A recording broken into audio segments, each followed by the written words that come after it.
ठाकुर जी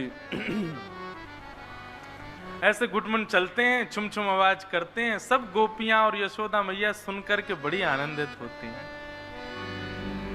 ठाकुर जी धीरे धीरे नेक और बड़े है रहे हैं। अब लाल जी 1 वर्ष के है गए। 1 वर्ष को लाला है गयो, लेकिन अभी तक नामकरण संस्कार ना भय और ठाकुर जी को।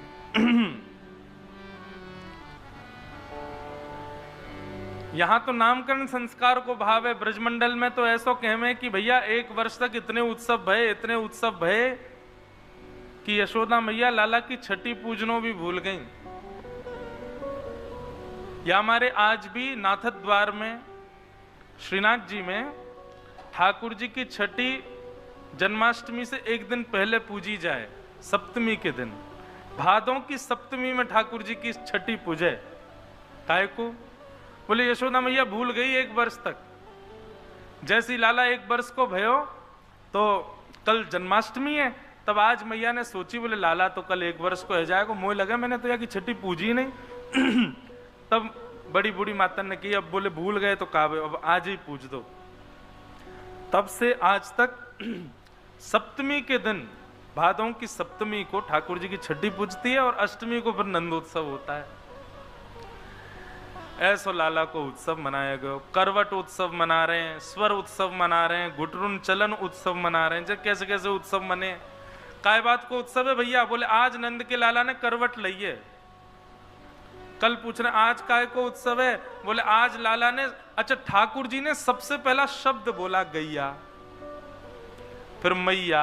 अब कई कहें गैया, कई कहें मैया, पर सबसे पहला शब्द ठाकुर जी ने मैया कही। और वो मैया भी गैया को देख के कही। गैया को देख के बोले मैया।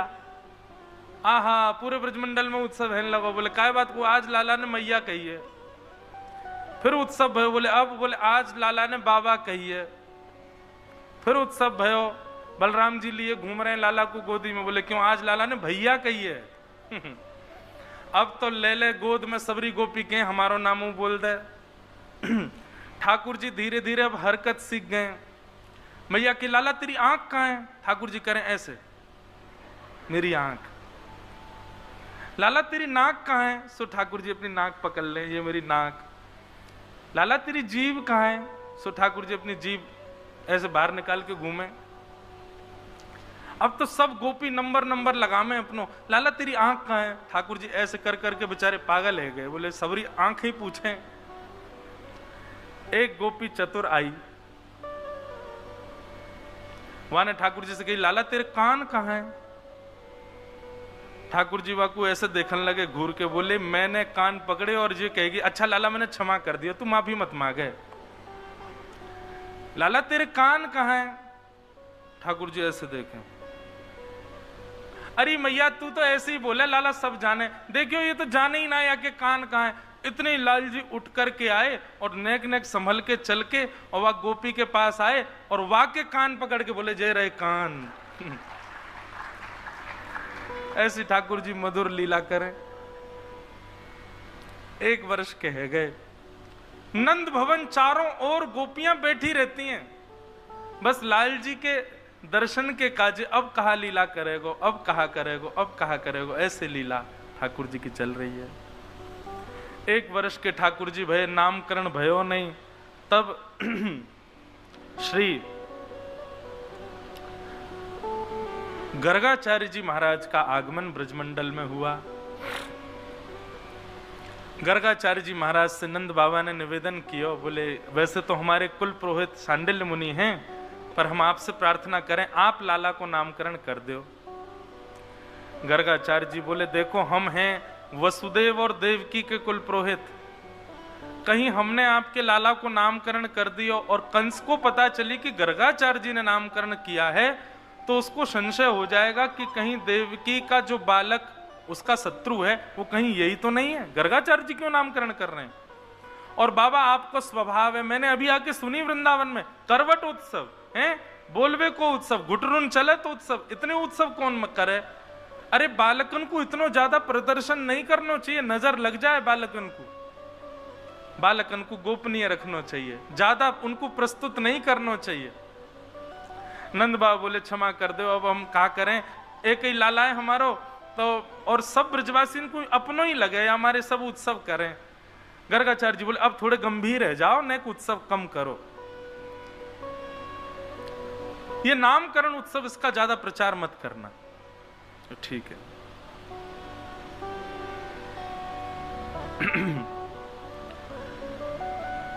गर्गाचार्य जी महाराज नामकरण करने के लिए पधारे।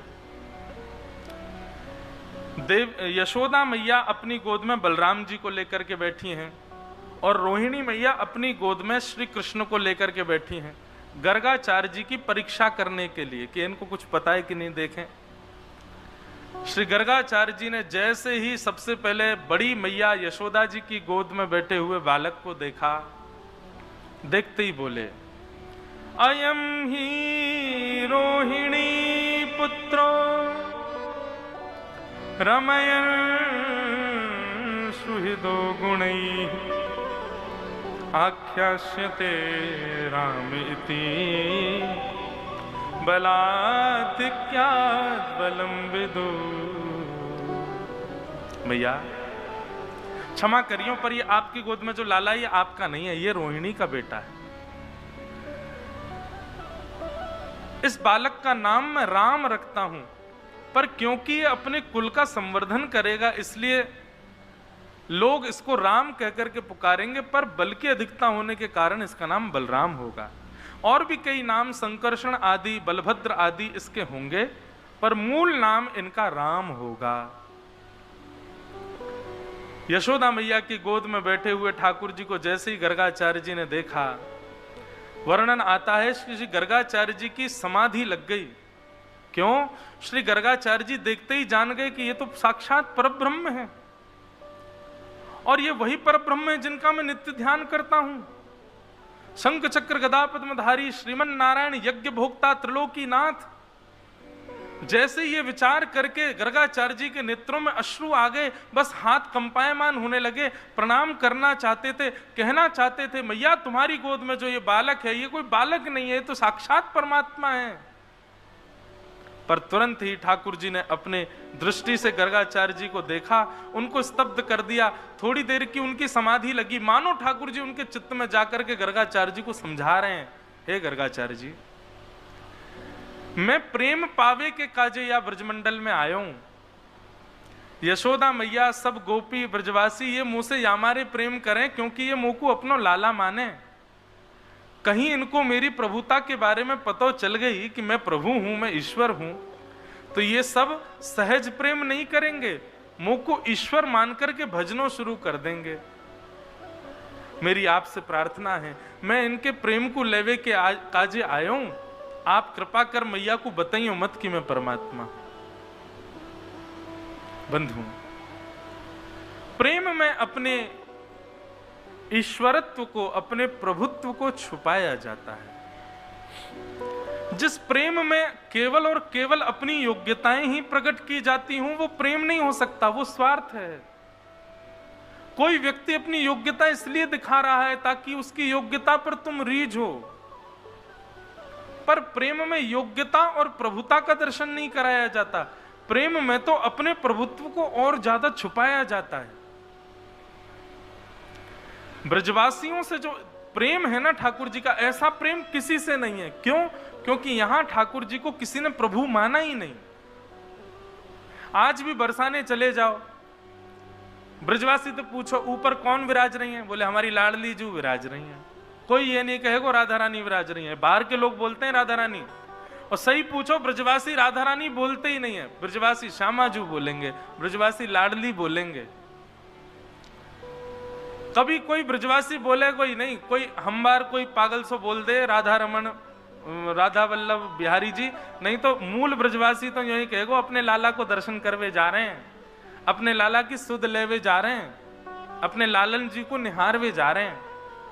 वो कभी उनको प्रभु मानते ही नहीं है। इसीलिए ठाकुर जी को यहां बहुत प्रेम है। और इसमें भी दो बात होती है, संसार के कई लोग हैं वो आपको, आपके प्रभुत्व को अस्वीकार केवल इसलिए करते हैं ताकि हम दूसरों को दिखा सके, देखो ये इतना श्रेष्ठ है लेकिन मैं तो इसको ऐसे रखता हूं। ऐसा नहीं, ये गलत है। दूसरों को दिखाने के लिए किसी के प्रभुत्व को स्वीकार ना करना ये उचित नहीं है। वास्तविकता में जब प्रेम होता है तब प्रभुत्व स्वीकार नहीं होता। दिखावे के लिए किसी के प्रभुत्व को अस्वीकार करना यह संसार का नियम है।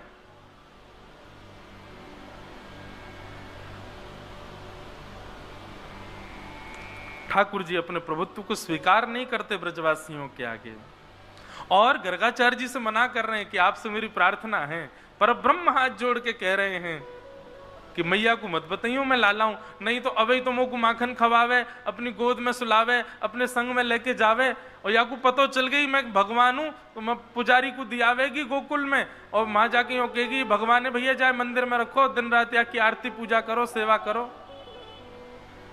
मैं तो प्रेम पावे आया हूं, मैया को मत बताइए। इसलिए श्री गर्गाचार्य जी महाराज समाधिस्थ हो गए, और समाधि जब टूटी तो प्रणाम करते हुए बोले मैया आपकी गोद में जो ये बालक बैठा है ना, ये नारायण समो गुणी है, ये नारायण के समान गुण वाला है। अगर कभी ये कोई ईश्वरत्व कार्य करे तो आप संशय मत करना। बोले या को नाम तो धरो, या को नाम कहा है? गर्गाचार्य जी बोले बहुनि संति नामानि रूपाणी च गुणस्यते। मैया आपके लाला के बहुत सारे नाम होंगे। यशोदा मैया बोली बाबा तेरे पाम पूजूं, बहुत सारे नाम मत धरे।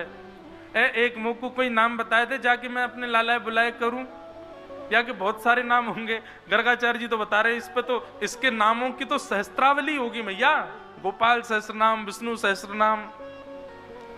बोले तेरे पाम पूजू बाबा, मुंह को एक नाम बता, मेरे लाला को कहा नाम। तब गर्गाचार्य जी कहते हैं आसन वर्णास्त्रयो ह्यस्य गुह्यतो नुयुगम तनु शुक्ले रक्तस्तथा पीत इदानीं कृष्णताम गतः। मैया आपका ये लाला पहले भी जन्म ले चुका है, और इसके पूर्व के अवतारों में अलग अलग वर्ण था, कभी श्वेत वर्ण था, कभी रक्त वर्ण था, कभी पीत वर्ण था। इस बार ये कृष्ण वर्ण का है, इसलिए मैं इसका नाम कृष्ण रखता हूं। इदानीम कृष्णताम गतः। मैंने